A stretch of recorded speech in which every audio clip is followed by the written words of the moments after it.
Bangladesh centre লন্ডনের বার্ষিক সাধারণ সভা অনুষ্ঠিত। 9 ফেব্রুয়ারি 2025 ইংরেজি রবিবার ইস্ট লন্ডনের ইমপ্রেশন ইভেন্ট ভেন্যুতে বাংলাদেশ সেন্টার লন্ডনের বার্ষিক সাধারণ সভা বা এজিএম অনুষ্ঠিত হয়েছে। এবারের এজিএমে বেশ কয়েকটি গুরুত্বপূর্ণ প্রস্তাবনা গৃহীত হয়েছে। তার মধ্যে উল্লেখযোগ্য হল সংগঠনের বর্তমান কমিটির মেয়াদ আরও 1 বছর বর্ধিত করা, বর্তমান সংবিধানকে সময় উপযোগী করে সংশোধিত আকারে প্রকাশ করা এবং ব্রিটিশ বাংলাদেশি বর্তমান প্রজন্মকে আকৃষ্ট করতে সংগঠনের পক্ষ থেকে আরও বিভিন্ন পদক্ষেপ গ্রহণ করা।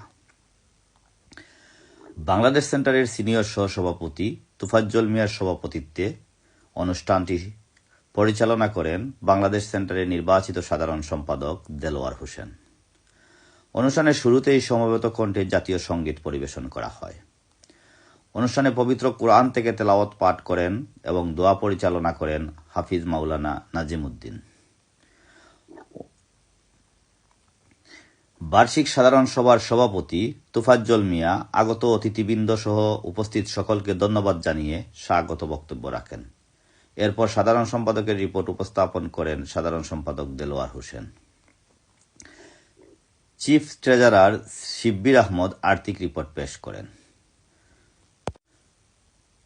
অনুষ্ঠানে 2টি ডকুমেন্টারি প্রদর্শন করা হয়, যার প্রথমটিতে দেখানো হয় বাংলাদেশ সেন্টার কিভাবে প্রতিষ্ঠা হলো এবং কিভাবে কখন কাহারা এই প্রতিষ্ঠানের অগ্রযাত্রায় ভূমিকা রেখেছিলেন।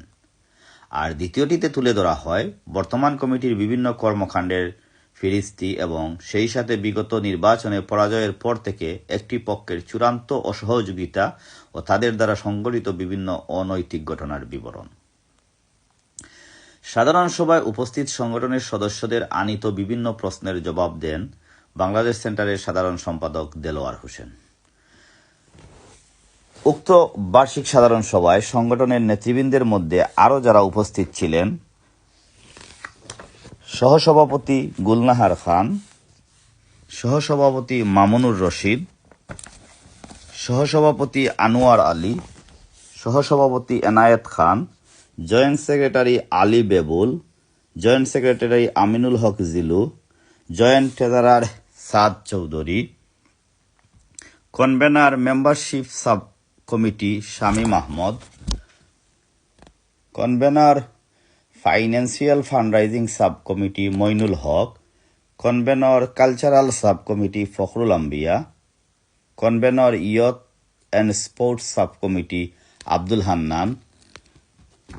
এছাড়া উপস্থিত ছিলেন পার্মানেন্ট মেম্বার শাহনুর খান ও শামসুল ইসলাম সেলিম প্রমুখ। আমন্ত্রিত অতিথিদের মধ্যে উপস্থিত ছিলেন চ্যানেল এস এর ফাউন্ডার মাই ফেরদৌস জলিল ও লন্ডন বাংলা প্রেস ক্লাবের সাধারণ সম্পাদক তাইসির মাহমুদ। এজিএমে উপস্থিত অতিথিবৃন্দ সহ সবাইকে ডিনারে আপ্যায়ন করা হয়। News desk, voice of tower Hamlets, London.